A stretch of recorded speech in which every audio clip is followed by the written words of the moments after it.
Бұл дін қаттылықпен ешқашан жетпейді, бауырлар. Түсінікті ғой, бұл дін тек қана немен жетеді? Жұмсақ мінезбен ғана жетеді. Пайғамбар саллаллаху алейхи уассалам жұмсақтық қай нәрсеге енсе, соны көркем қылып жібереді дейді. Қаттылық қай нәрсеге кірсе, оны дөрекі қылып тастайды дейді Пайғамбар саллаллаху алейхи уассалам. Көрдіңіз ба? Ұрып атыр, жағын сындырып атыр, басын жарып атыр, Абу Жахил келіп, анау келіп боғын төгіп атыр, мынау келіп бірдеңе істеп. Пайғамбар саллаллаху алейхи уассалам қарсы шығып төбелесіп атыр ма біреумен? Қолынан келмей ма, анаумен жекпе-жекке шығып. Бойында бірнеше еркектің күші бар ғой Пайғамбар саллаллаху алейхи уассалам. Анау жауырыны жер ескемеген Рукананың өзі жеңіліп қалған ғой. Дұрыс па? Келмей ма Пайғамбар саллаллаху алейхи уассалам жекпе-жекке біртіндеп келіңдер деп айтса? Бәрін құлатады ғой Пайғамбар саллаллаху алейхи уассалам, егер де солай болатын болса. Бірақ ол нәрсе не болып жатқан жоқ? Керек болып жатқан жоқ. Алла Құранда айтады: "Ей Мұхаммед, егер де сен қатты, дөрекі, жүрегің қатты болғанда," дейді, "айналаңдағылардың бәрі теріс айналып кететін еді," дейді.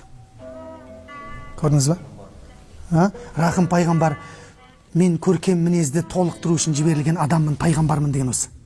Көрдіңіз ба? Қауымда бар негізі көркем мінез. Жоқ деп айтып жатыр ма Пайғамбар саллаллаху алейхи уассалам? Көркем мінезді қалыптастыруға, жаңадан көркем мінез әкелу келген деп жатыр ма Пайғамбар саллаллаху алейхи уассалам? Толықтыруға. Сіздер ішпей отқан бір түрлі екен. Бір өзімше. Мен көркем мінезді толықтыруға жіберілген. Негізі бар мінез, дұрыс па? Бірақ соны не істеу керек? Сәл-сәл жөндеу керек, көрдіңіз ба? Қандай жақсы нәрсе айтылып жатыр, машалла. Сондықтан Пайғамбар саллаллаху алейхи уассалам өзінің бар жұмсақтығын салып жатыр. Бар жұмсақтығын. Аналар неге келмей жатыр иманға? Жоқ, ең мықтылар бар ғой, авторитеттердің бәрі қақта. Ана тарапта тұр ғой өйткені. Көрдіңіз ба? Соқыр ілесіп жатыр ғой, соқыр ілесіп жатыр.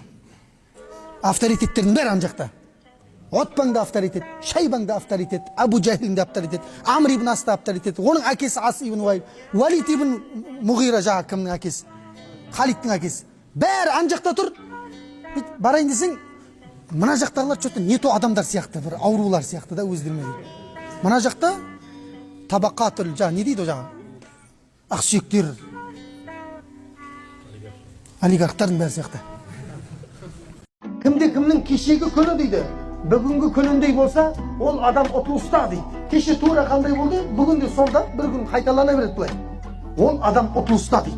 Бір күні екінші күніне ұқсамасын деген, бүгін азғантай ілім алдың ба, ертең тағы кішкентай қос. Имам Шафиғи айтады: "Мен ілім алған сайын өзімнің надан екендігімді білемін дейді. Жаңа бірдеңені үйренесің ғой. Міне надан екенмін ғой мен дейді. Қайтадан өзімді қайрап ілім аламын дейді."